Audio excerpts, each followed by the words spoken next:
안녕하십니까, 투 마스터커입니다. 네, 저번 개봉 영상에서 보셨죠? 태연님께서 지원해주신 이 친구 세이코 블랑팡이라고 불리우는 SNZH53 이 모델의 리뷰를 한번 해볼까 합니다. 먼저 패키징을 보게 되면 많이 보셨죠? 세이코 시계를 구입하시게 되면 요 하얀 박스 안에 이렇게 시계가 들어있습니다. 무게는 157g이고요. 비교적 가벼운 편인데요. 그 이유는 이따가 리뷰에서 말씀드리도록 하겠습니다. 오차를 측정해 볼게요. 오차는 마이너스 30초 정도 나오는 것 같습니다. 세이코 이 무브먼트 허용 오차가 마이너스 45에서 플러스 30초 정도까지이기 때문에 허용 오차 범위이기는 한데, 이 무브먼트 자체가 오차 조정을 한번 받으면 상당히 이제 오차가 많이 안 나는 무브먼트로 알려져 있거든요. 혹시 이게 불편한 실사용에도 불편하시다면 한번, 이게 정품이기 때문에 에이스 센터에 문의를 해보시는 것도 괜찮을 것 같습니다.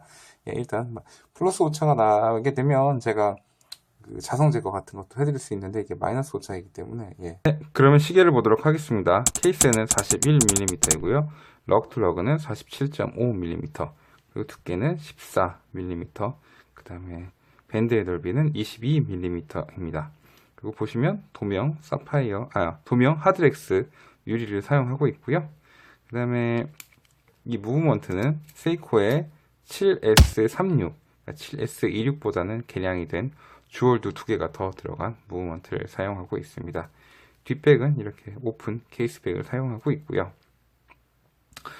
그 다음에 방수는 보시면 100m 방수를 지원을 하고 있고요. 그다음에 용두가 그래서 잠금식 용두가 아닙니다. 무브먼트는 와인딩을 지원하지 않고요.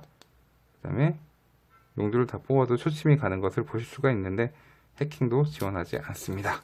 그럼 디테일을 한번 보겠습니다. 먼저 브레이슬렛 부분을 보게 되면 이중 잠금 브레이슬렛을 사용하고 있고요. 그 다음에 뭐 이런 부분이야 세이코 그 윗등급 스모도 다 이렇게 사용하고 있기 때문에 그리고 잠기는 느낌은 잘 잠깁니다. 이 브레이슬렛을 보시게 되면 그냥 이렇게 보게 되면 그 쇠를 사용한 것 같은데, 이렇게 뒤집어서 잘 빛에 비춰보면 철판이 이렇게 철판을 접어서 만든 것을 보실 수가 있습니다. 통쇠가 아니고 철판을 접어서 만든 브레이슬렛입니다. 이 엔드링크도 할로우 엔드링크고요. 그래서 아까 무게를 쟀을 때 157g 정도가 나왔는데, 링크가 2개 빠져있는 상황이었으니까 그것을 다 넣어도 160g 중반 정도. 일반 다이버들이 케이스가 41, 2 정도 되면 무게가 한 170g을 넘는 것과 비교를 하면 아무래도 이 브레이슬렛에서 무게가 많이 빠지지 않았나 라는 생각을 하게 됩니다. 그리고요, 케이스 같은 경우에는 위쪽은 다 브러쉬 마감이 되어 있고 옆면은 예쁘게 폴리싱이 되어 있습니다. 그리고 시계 러그가 딱 끝나는 부분부터는 위에 시계 모양과 딱 맞게 원형으로 이렇게 가공을 해 놓은 케이스가 상당히 인상적인 것 같습니다. 마감도 괜찮고요. 용두 같은 경우에는 세이코 마크라든가 이런 마크는 존재하지 않고요. 그리고 이 뒤에 아까 오픈형 케이스백을 사용한다고 말씀드렸는데, 무브먼트 같은 경우에는 거의 날것에 가까운 그런 무브먼트 마감을 보여주고 있습니다. 하지만 오토매틱에 처음 입문하는 분들에게는 이렇게 뒤에 무브먼트가 다 보인다는 것, 그 자체가 상당히 매력적이지 않을까 라고 생각을 한번 해봅니다. 이 시계의 핵심은 역시 이 위에 다이얼이죠.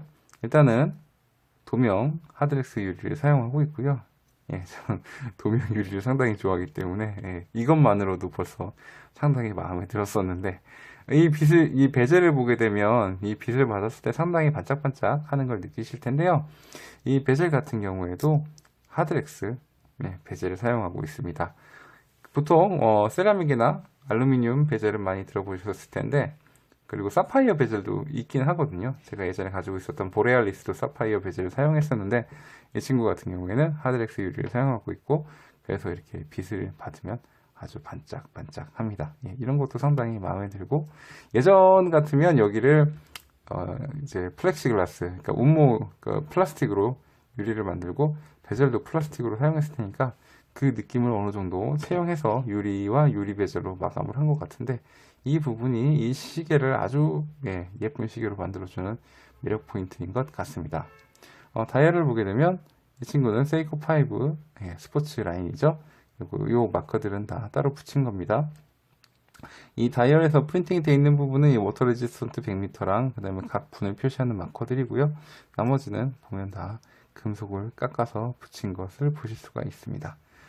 생각보다 깔끔하게 마감이 잘 되어 있고요. 시침, 분침, 초침도 모두 금속 재질로 되어 있고, 그 다음에 요일과 날짜를 나타내는 창, 테두리 부분도 금속으로 마감을 잘 해놨습니다. 이 시계는 100m 방수이고 잠금식 용도로 사용하고 있지 않기 때문에 다이버 스타일의 시계라고 보셔야 될 것 같은데, 그래도 12시에 야광점이 존재하지 않고 삼각형 모양만이 존재합니다. 이런 부분들이 다 이제 기능적인 것보다는 디자인적으로 다이버의 느낌을 가져가고 있는 게 아닌가 라는 생각을 한번 해봅니다. 손목에 한번 차볼게요. 네, 제 손목은 17cm고요. 이렇게 보시게 되면 제 손목 위에서도 그렇게 시계가 크지 않는 것을 보실 수가 있는데, 케이스가 41mm이지만 럭트러그를 47mm로 짧게 잡았고요. 그 다음에 러그가 끝나는 부분에서부터는 불필요한 모든 부분을 다 제거해서 케이스랑 딱 일치한 느낌을 주어서 더 시계를 작게 만드는 효과를 주었습니다. 만약에 여기가 쿠션 케이스처럼 이렇게 쇠들이 이렇게 튀어나와 있었다면 훨씬 41mm였어도, 그리고 럭트러그가 47이었어도 훨씬 커 보이는 느낌을 받을 수가 있었을 텐데, 그런 부분들을 잘 처리했고요. 손목 위에서도 잘 붙는 느낌을 줍니다. 네, 이 시계도 세이코 시계인 만큼 야광샷을 한번 보도록 하겠습니다. 네, 세이코 시계인 만큼 야광은 정말 센 편입니다. 특히 시침과 분침에는 야광 도료가 많이 발라져 있기 때문에 매우 환한 편이고요. 나머지 부위들, 그러니까 초침과 각 시의 마커들은 야광 도료의 양이 좀 적기 때문에 그래서 덜 환하게 느껴지는 것 뿐이지 역시나 매우 밝습니다. 네, 야광샷 잘 보셨죠? 네, 세이코 SNZH53. 5일은 검은색이고, 그 다음에 또 흑금 모델도 있는 걸로 알고 있는데요. 별명은 세이코 블랑팡이죠. 그래서 왜 블랑팡일까 라고 궁금해가지고 또 블랑팡과 비교한 이 사진을 보게 되면 베젤의 느낌은 정말 좀 비슷한 느낌이 들고, 반대로 다이얼 같은 경우에는 그렇게 많이 비슷하진 않죠. 네, 그래서 보통 이제 이제 개조를 하게 되면 보통 베젤은 놔두고 이제 유리를 도명 사파이어 유리로 바꾸고 다이얼을 바꾸고 무브먼트를 바꾸는, 보통 다이얼까지 바꾸는 경우도 많고 무브먼트까지 다 교체하는 경우도 있는데, 다이얼과 그 도명 사파이어 유리 같은 경우에는 요보키즈 아니면 다가즈라는 외국 외국인한테 이제 구입을 해가지고 우리나라에서 조립을 하게 되는데요. 대충 이제 보면 가격이 무브먼트를 빼고서 이제 뭐 공인까지 다 해도 한 40 정도 나오는 걸로 알고 있고요. 무브먼트까지 가게 되면 또 비용이 더 많이 나오게 되겠죠. 그렇지만 이제 안타까운 거는 이 친구가 기본적으로 100m 방수를 지원하는 모델이기 때문에 그렇게 돼도 이제 어느 정도 아쉬움이 남는 것 같아요. 그리고 또 재밌게 50즈 패덤이 아니라 이 친구는 세이코 5이기 때문에 55즈 패덤이라고 이제 별명을 또 가지고 있는 그런 친구입니다.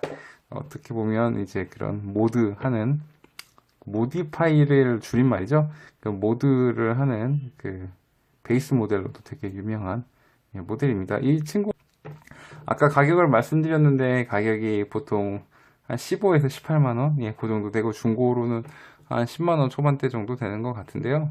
일단은 뭐 가격인 만큼 이런 브레이슬렛 쪽에서는 좀 기대를 좀 내려놓는 게 좋으실 것 같고요. 그렇지만 케이스, 베젤, 다이얼의 이 느낌, 다이얼의 구성 같은 경우에는 상당히 마음에 듭니다. 이 정도의 마감이라면, 하여튼 세이코는 조금씩 뭐 여지를 남겨두는 하여튼 그런 게 있어요. 베젤을 아까 안 돌려봤는데 돌리는 느낌은 상당히 부드러운 편이고요. 뒤로 움직이는 느낌은 그렇게 많지는 않습니다. 개봉기 때는 터틀보다도 스몰보다도 좀 더 좋은 것 같다라고 말씀드렸는데 이렇게 보니까 그냥 비슷한 것 같아요. 예, 조금 더 찰칵찰칵 하는 느낌이 더 드는 정도? 예, 약간의 차이가 있다. 예, 그렇게 말씀드릴 수 있을 것 같습니다. 네. 보통 이제 시계, 오토매틱 시계 처음 입문하시는 분들이, 다이버 스타일의 시계이고, 솔직히 디자인도 예쁘잖아요. 그래서 많이 입문을 하시는데, 이제 알아야 될 점은, 장점, 다이얼의 마감과 베젤의 마감, 그리고 케이스의 마감이 괜찮은 편이고, 전반적으로 디자인이 예쁘다. 단점, 100m 방수를 100개 지원을 하지 않고 무브먼트가 해킹과 핸드 와인딩을 지원하지 않는다. 예, 이렇게 딱 보시면 될 것 같습니다. 이렇게 보시고 성판과 건판 중에는 제가 보기에는 이 청판이 상당히 예쁜 것 같거든요. 예, 보시면 이렇게 밝은 빛을 받으면 청색으로 좀 변하고 어두운 곳에서는 검은색이고 상당히 매력적인 색깔을 가지고 있는 것 같습니다. 오늘 제 리뷰는 여기까지고요. 제가 항상 여러 가지 시계를 여러분들께 소개시켜 드리고 있지만 여러분들이 현재 가지고 계시고 현재 사랑하는 시계가 최고의 시계입니다. 그럼 제 영상이 마음에 드셨으면 좋아요, 그리고 저의 또 다른 영상을 보고 싶으시다면 구독도 한번 부탁드리겠습니다. 그리고 즐거운 오늘 되세요. 왜냐면 우리는 오늘을 살고 있으니까요. 감사합니다.